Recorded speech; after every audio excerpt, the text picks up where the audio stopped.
Tax planning से जुड़ी सावधानियों की कर लेते हैं। अच्छा, टैक्स सेविंग प्लान चुनने की ऐसे ही तमाम मुद्दों पर बात करने के लिए हमारे साथ मौजूद हैं सीए हतेंद्र खेमका जी। खेमका साहब, बहुत बहुत स्वागत है, अभिनंदन है आपका हमारे इस खास शो बुरा न मानो टैक्स है में। हर बार आप जब आते हैं तो बहुत अच्छा लगता है, बहुत सारी ज्ञान की बातें होती हैं। पहला प्रश्न सर आपसे यही होगा कि कई सारे लोग साल के लास्ट में जाकर के आखिर वक्त में टैक्स बचाने के लिए निकलते हैं, उससे काफ़ी ज़्यादा उन्हें नुकसान भी होता है। सबसे पहले हम आपसे यही जानना चाहेंगे कि टैक्स प्लानिंग और फाइनेंशियल प्लानिंग, इन दोनों के बीच में क्या अंतर है, क्या कनेक्शन है, और दोनों को एक साथ लेकर क्यों चलना चाहिए, या फिर इन दोनों को एक साथ लेकर के नहीं चलना चाहिए। थैंक यू विपुल जी, आज मुझे बुलाने के लिए शो में, और ये बड़ा अच्छा मुद्दा आपने उठाया। और क्योंकि और आपने अभी 4 महीने हैं शेष जी लोगों को अपनी सेविंग को निवेश करने में, अभी तक लोग करते हैं, तो कब करना चाहिए। मेरा ये मानना है कि टैक्स प्लानिंग और फाइनेंशियल प्लानिंग है तो दोनों अलग अलग चीजें, लेकिन कुछ जिन लोगों को अपने टैक्स के लिए बचाने के लिए साथ में टैक्स प्लानिंग करनी पड़ती है, साथ में उसके साथ साथ फाइनेंशियल प्लानिंग भी, क्योंकि कहीं ना कहीं हमारे प्रावधान इनकम टैक्स में ऐसे हैं कि जो भी आपका टैक्स सेव होगा, टैक्स प्लानिंग होगी, उसमें कहीं ना कहीं फाइनेंशियल प्लानिंग समाहित है और इंक्लूसिव है। तो जी जब भी आप करें, मेरा ये मानना है ईयर के स्टार्ट होते ही आप अपने मन बना लें, क्योंकि आपको टेंटेटिवली पता होता है आपकी सैलरी पैकेज क्या है, या आपकी पिछले वर्ष में आमदनी क्या रही है, और आने वाले वर्ष में आप कहाँ अपनी आमदनी को देख रहे हैं। तो उसी अनुरूप आप अपने मंथली बेसिस पे, मेरा तो ये मानना है, जी अपनी टैक्स प्लानिंग करना चालू कर दें, और उसी हिसाब से अपनी इन्वेस्टमेंट्स का रूप निर्धारण कर लें। और खाली एक ही चीज नहीं है, जैसे मैं बहुत सारे लोग जो सर्विस में है, उनका तो पीएफ एक तरह से कटता रहता है रेगुलरली, जी लेकिन जो लोग सर्विस में नहीं है, वो जनरली मैं देखता हूँ पीपीएफ मार्च में आके जमा जी करवाने की तरफ भागते हैं। तो उसमें दो तरह के नुकसान होते हैं। कई बार आपके पास मार्च में फंड नहीं हो पाता, आपके कोई ऐसे एक्सपेंसेस आ जाते हैं जिससे कि आप उसको मैनेज करने में टाइम लग जाता है, और वो आप अपनी सेविंग नहीं कर पाते हैं। तो और पीपीएफ में मानता हूं सबसे पहले सबसे बढ़िया टैक्स प्लानिंग के लिए, क्योंकि आपको 8% की टैक्स फ्री रिटर्न मिलती है, जी और आपकी डिस्क्रिशनरी पावर भी नहीं होती उस पैसे को एक टाइम से पहले निकालने की। तो जब डिस्क्रिशनरी पावर होती है, जब टाइम से निकालने की, तो कई बार आप अपनी इवेंचुअलिटीज में, इमरजेंसीज में उस पैसे का इस्तेमाल कर लेते हैं, तो वो सेविंग के मायने खत्म हो जाते हैं। तो मेरा ये मानना है आपको टैक्स प्लानिंग को और टैक्स और फाइनेंशियल प्लानिंग को साथ साथ लेके चलना चाहिए। लेकिन साथ में ये मैं ये भी कहूंगा, जो अब नए रेजिम में अपना टैक्सेशन भरते हैं, जो नए टैक्स रेट के अनुरूप अपना टैक्सेशन भरते हैं, जी तो उसके हिसाब से अगर आप भरते हैं, तो गवर्नमेंट ने उसको दोनों को अलग अलग इवेंट बना दिया है। अब आपको अगर आपके टैक्स बच भी रहे हैं, तो आपको कोई क्योंकि डिडक्शन से नहीं मिल रही उसमें, तो उसके साथ अलाइन नहीं हो पाएगा आपका टैक्स। तो ये भी जो लोग हायर ब्रैकेट में है, खास तौर से उन लोगों को विशेष ध्यान रखना है कि अपनी फाइनेंशियल प्लानिंग, अगर आपको टैक्स बचाने के लिए फाइनेंशियल प्लानिंग नहीं भी करनी, तो अपने फाइनेंशियल प्लानिंग पे अपना ध्यान दें, और उसको ईयर स्टार्ट से ही, फाइनेंशियल ईयर के स्टार्ट से ही उसको लेकर चलें।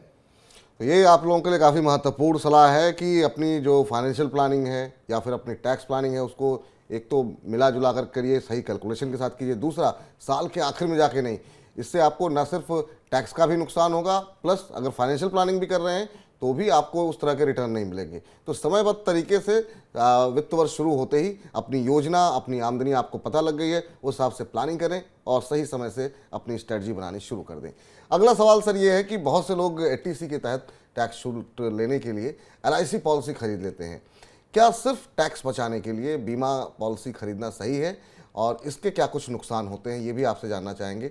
बहुत सारे लोग ऐसे हैं कि उसमें सिर्फ टैक्स बचाने के लिए वो बीमा ले रहे हैं, जो कि बीमा लेने की का उद्देश्य जो है वो बिल्कुल अलग है, और जिसके बारे में हम चाहेंगे कि आप थोड़ा हमारे दर्शकों को बताएं। देखिए, जो आपने बताया विपुल जी, बिल्कुल ठीक कहा आपने कि बीमा लेने का उद्देश्य बिल्कुल अलग है, और ये आपकी एज पे, आपकी फैमिली की कंपोजिशन पे, और आपकी रिस्क एपेटाइट पे, तीनों पे निर्भर करता है, और उसकी अपनी एक कॉस्ट है। और जो भी बीमा कंपनियां हैं डेफिनेटली आपको बीमा प्लान दे रही हैं, उसकी एवज में आपसे एक प्रीमियम लेती है जो आपकी कॉस्ट का हिस्सा है, और उसके बेसिस पे आपको डेफिनेटली कुछ छूट मिलती है। लेकिन जो बहुत सारे लोग हैं, बीमा की पॉलिसी लेने के पहले ही उनकी एटीसी की लिमिट एग्जॉस्ट हो चुकी होती है। तो मैं उन सभी से कहूंगा कि ये जो बीमा की पॉलिसी है, खासतौर से अपनी लाइफ को इंश्योर करने की, एलआईसी की जहां तक आपने बात की, उसको इन्वेस्टमेंट प्लान के साथ ना जोड़ें। कोई भी ऐसी इंश्योरेंस की लाइफ की पॉलिसी ना लें जिसमें इनबिल्ट इन्वेस्टमेंट है। इन्वेस्टमेंट करनी है तो अलग से आप अपना करें, और इंश्योरेंस पॉलिसी लेनी है तो अलग से इंश्योरेंस पॉलिसी लें। जी। और आपको अपनी लाइफ की इंश्योरेंस अगर करवानी है तो स्टार्टिंग से ही, जब आप कमाना चालू करते हैं तब से ही उसकी एक रूपरेखा बना लें और उसका एक सम इंश्योर कर लें, जिससे कि आपको जो प्रीमियम का बर्डन है वो ज्यादा ना आए और कम प्रीमियम पे ही ज्यादा अमाउंट का आपका बीमा हो जाए। इस चीज का विशेष ध्यान रखें। एक 40 साल की उम्र के बाद करेंगे या 50 साल की उम्र के बाद करेंगे सपोज 1 करोड़ का बीमा, पहली बात तो आपको बीमा देने में बीमा कंपनी हिचकिचाएंगी, और देंगी भी तो आपसे अन्य अनेक तरह के डॉक्यूमेंटेशन करवाएंगी और अन्य अनेक तरीके से प्रीमियम भी आपका बहुत बड़ा अमाउंट आपसे लेने की कोशिश करें। जी। आप चूंकि हालांकि ये आज के विषय का हिस्सा नहीं है, लेकिन अब इस पर हम बीमा पे बातचीत कर रहे हैं। एक महत्वपूर्ण डेवलपमेंट हुआ है, IRDAI की तरफ से बहुत सारी तैयारियां की जा रही हैं और बड़े बदलाव की तैयारी की जा रही है, और अगले 25 सालों में देश में सभी लोगों के पास बीमा हो, इसको लेकर के कोशिश की जा रही है। आप इस सुधार को कैसे देख रहे हैं? बहुत सारे सुधार हो रहे हैं। और दूसरा महत्वपूर्ण सवाल ये है कि ये जो टारगेट रखा है अगले 2047 को लेकर के, इसको आप कैसे देख रहे हैं? क्योंकि अभी मनी 9 का सर्वे हुआ था और उस सर्वे में जो बातें सामने आई बहुत ताज्जुब करने वाली, कि बहुत कम लोगों के पास इस देश में बीमा है, और ख़ासतौर से जिनकी आमदनी 15,000 रुपये के आसपास है, तो वहाँ पर तो बीमे का पेनिट्रेशन लेवल बहुत लो है। आपने बिल्कुल ठीक कहा विपुल जी। और अगर आप 20 साल पहले चले जाएं जी। तो मेडिक्लेम नाम की कोई पॉलिसी हुआ नहीं करती थी, होती भी थी तो लोग उससे अवेयर नहीं थे या लेते नहीं थे।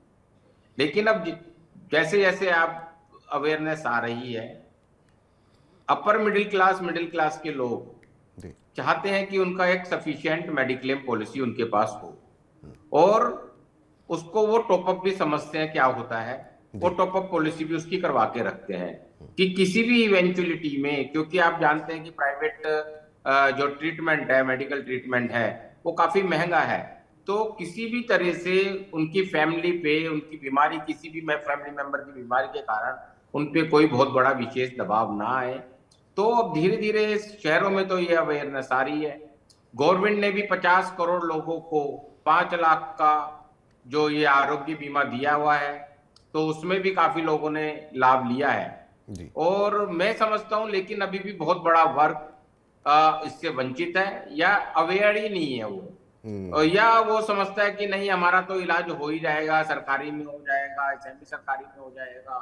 तो लेकिन मैं ये मानता हूं, रादर मैं अपने बहुत सारे क्लाइंटों को भी ये बोलता हूं जी। कि आपको ये सोशल एक काम है, और इसको बाई कंपल्शन चाहे आप उन लोगों से रिकवर करके या खुद साथ में कंट्रीब्यूट करके कैसे भी अपने टोटल एम्प्लॉइज का मेडिक्लेम पॉलिसीज लेनी चाहिए, लाइफ पॉलिसीज के इंश्योरेंस देने चाहिए, जिससे कि आपकी ऑर्गेनाइजेशन में भी और लोगों को भी एक कोई बिल्कुल। दबाव ऐसी स्थितियों में ना आए। तो ये सब अवेयरनेस कैंपेन चलाने की जरूरत है, और इसी के लिए अब जो नए चेयरमैन आए हैं इरडा के, उन्होंने भी, देवाशीष पांडे जी, उन्होंने कोशिश कर रहे हैं, वो बड़े बदलावों की तरफ कोशिश कर रहे हैं जैसा आपने कहा। जी। और सारी कंपनियों को वो चाह रहे हैं, चाहे पहले तो ये थी कि जनरल इंश्योरेंस कंपनी अलग होती थी, लाइफ इंश्योरेंस कंपनी अलग होती थी, अलग अलग वो पॉलिसीज बेच सकती थी अलग अलग चीजों के लिए। तो लेकिन अब चीजें चेंज हो गई हैं। अब वो चाह रहे हैं कि कोई भी इंश्योरेंस कंपनी हो, जी। वो आप कोई भी बीमा बेच सकती है। साथ में उन्होंने एक बड़ा बदलाव ये भी किया है कि उसकी जो कैपिटल की रिक्वायरमेंट है, जो उसकी नेटवर्थ की रिक्वायरमेंट है, उसको भी उन्होंने कम किया है। जी। तो अब वो कितना अभी कम होगा उस पर अभी उन्होंने फैसला नहीं लिया है, लेकिन ये चर्चाओं के विषय उन्होंने डाले हैं। तो मेरा मानना है कि आने वाले समय में देश ज्यादा जागरूक होगा और बिल्कुल। अपनी लाइफ की भी और अपनी मेडिकल फैसिलिटीज के लिए या दूसरी जरूरतों को लिए अपने रिस्क को मैनेज करने की कोशिश करें। जी। अब चूंकि बात बीमा और इंश्योरेंस की चल रही, तो आपसे ये भी जानना चाहेंगे कि टर्म इंश्योरेंस जो है वो फाइनेंशियल प्लानिंग और टैक्स प्लानिंग दोनों लिहाज से काफ़ी महत्वपूर्ण माना जाता है। किसी व्यक्ति के लिए कितनी रकम का टर्म इंश्योरेंस खरीदना सही रहेगा, ये कैसे डिसाइड किया जाए? आमदनी के लिहाज से डिसाइड किया जाए, ज़रूरत के लिहाज से डिसाइड किया जाए, इसका इसका कैलकुलेशन किस तरीके से करना चाहिए? देखिए, आजकल क्योंकि न्यूक्लियर फैमिली है, जी। पहले तो हमारी फैमिली में इनबिल्ट सिस्टम होता था इंश्योरेंस का, 3 जनरेशन साथ चलती थी। तो जो इंश्योरेंस कंपनी भी है प्रैक्टिकली प्रोबेबिलिटी के गेम पे चलती है और वो आपसे एक कॉर्पस लेती हैं जिसमें एक प्रोबेबिलिटी है। वो पहले के लोग अपने में इनबिल्ट करके रखते थे उन चीजों को, तो वो चल जाता था। लेकिन अब न्यूक्लियर फैमिली सिस्टम है तो आपको अपनी फैमिली के हिसाब से, ये कोई हार्ड एंड फास्ट नहीं है कि सबको 1 करोड़ की इंश्योरेंस करवानी है। आपको उतनी इंश्योरेंस करवानी है कि आपकी इवेंचुअलिटीज के केस में, कोई भी आपके साथ कोई दुर्घटना होती है उसके केस में आपकी फैमिली के ऊपर फाइनेंशियल जो बर्डन आने वाला है, जो आज के हिसाब से आप लाइफ जी रहे हैं उसके हिसाब से वो अपनी लाइफ को चलाते रहें। कम से कम आपको इतने अमाउंट का इंश्योरेंस पॉलिसी लेने की जरूरत है। ये हर एक व्यक्ति को खुद देखना है कि वो कहाँ बैठा है, उसकी रिस्क कितना है इस चीज का, और पीछे से संभालने वाले कौन है, और कितने की उसको उसकी प्रीमियम चुकानी चाहिए। क्योंकि प्रीमियम देना भी एक कॉस्ट है जो ओवर द पीरियड लगता है, क्योंकि लाइफ एक्सपेक्टेंसी भी दिन प्रतिदिन बढ़ रही है लेकिन इवेंचुअलिटीज भी हो रही है। मैं ये नहीं कहूंगा कि आपको अपने रिस्क को मिनिमाइज नहीं करना चाहिए, मिनिमाइज डेफिनेटली करना चाहिए। किसी भी इवेंचुअलिटीज में फाइनेंशियल बर्डन फैमिली के ऊपर ना आए और फैमिली अपनी जो डेली का रूटीन है जी। उसका किसी मेन मेंबर की डेथ से डिस्टर्ब ना हो। तो कम से कम उतनी आपको अपनी लाइफ इंश्योरेंस पॉलिसी लेनी चाहिए और उसको मैंने पहले भी बताया, उन अपनी इन्वेस्टमेंट प्लान से उसको अलग करना चाहिए। अब अगला महत्वपूर्ण सवाल ये है जिंदर जी की, टैक्स सेविंग में एफडी जो है उसमें भी हम देख रहे हैं एचटीसी के तहत टैक्स छूट क्लेम किया जा सकता है, लेकिन इस पर हम देखते हैं कि एफडी पर ब्याज की जो कमाई होती है उस पर टैक्स लगता है। ऐसे में टैक्स सेविंग के लिए एफडी में निवेश करना क्या फ़ायदे का सौदा है, या बाकी जो दूसरे विकल्प हैं उनकी तरफ रुख करना चाहिए? विपुल जी, देखिए, आपके पास 80C के तहत ये निवेश आता है जो आपको डिडक्शंस मिलती है सब चैप्टर 6 के अंदर इनकम टैक्स में, जी। और उसमें बहुत सारे विकल्प आपके पास उपलब्ध हैं। जैसे कि आपको अगर पीपीएफ, अगर आप सर्विस में है तो आपका ईपीएफ कटेगा ही कटेगा जी। और उसके बेस पे आपको डिडक्शन लेनी पड़ेगी और आपकी वो 1.5 लाख की लिमिट जो है एग्जॉस्ट हो जाएगी उसके अंदर। अगर नहीं होती तो ये एक विकल्प अवेलेबल है।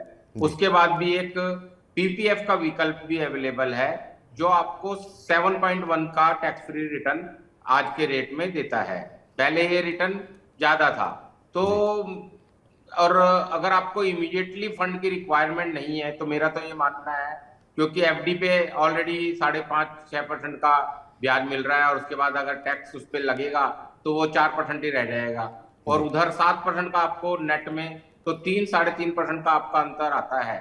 तो वो एक बहुत बड़ा अंतर होता है अगर उसका क्यूमुलेटिव इफेक्ट 5 साल 7 साल बाद देखते हैं तो आप। तो बिल्कुल। मेरा ये मानना है कि अगर आपको इमीडिएट फंड्स की रिक्वायरमेंट नहीं है तो आपको पीपीएफ या दूसरे विकल्पों पे जाना चाहिए, नहीं जी। तो फिर एफडी का ऑप्शंस आपके पास अवेलेबल हमेशा है, वो लास्ट रिसोर्ट के लिए मेरे हिसाब से इस्तेमाल करना चाहिए। अच्छा, एक चीज़ आपसे और जानना चाहेंगे खेमका साहब, कि जैसे हम जब इन्वेस्टमेंट करते हैं तो एक बाकायदा पोर्टफोलियो बनाने की सलाह तमाम एक्सपर्ट देते हैं कि इतने फ़ीसद गोल्ड में होना चाहिए, इतने फ़ीसद इक्विटी में, इतना म्यूचुअल फंड में। क्या टैक्स प्लानिंग के लिहाज से भी एक पोर्टफोलियो बनाना चाहिए, और उसमें आपको कौन सा आपको लगता है फाइनेंशियल इंस्ट्रूमेंट है जो सबसे बेहतर रहेगा? अब ईएलएसएस को आप यहाँ पर कैसे देखते हैं? क्या ईएलएसएस में पूरे पैसे लगाने चाहिए, या कितना फ़ीसद हिस्सा ईएलएसएस के अंदर होना चाहिए, कितना एफडी में होना चाहिए, कितना पीपीएफ में होना चाहिए? इसके लिए कैसा मिक्स तैयार करना चाहिए टैक्स प्लानिंग के लिए? देखिए विपुल जी, मेरा सबसे पहला मानना है कि आपके पास आपकी जो रेगुलर खर्चे हैं मंथली, जी। उसका कम से कम 6 महीने का पैसा प्योर एफडी में होना चाहिए, जो इजीली अवेलेबल एनी टाइम किसी भी इवेंचुअलिटी में आपके पास हो। कई बार तो आपको कई ऑर्गेनाइजेशनों के पीछे सैलरी नहीं मिली, जॉब नहीं गए लेकिन सैलरी नहीं मिली, कईयों को जॉब भी चले गए, कईयों को लॉकडाउन हो गया तो पैसे अवेलेबल नहीं थे।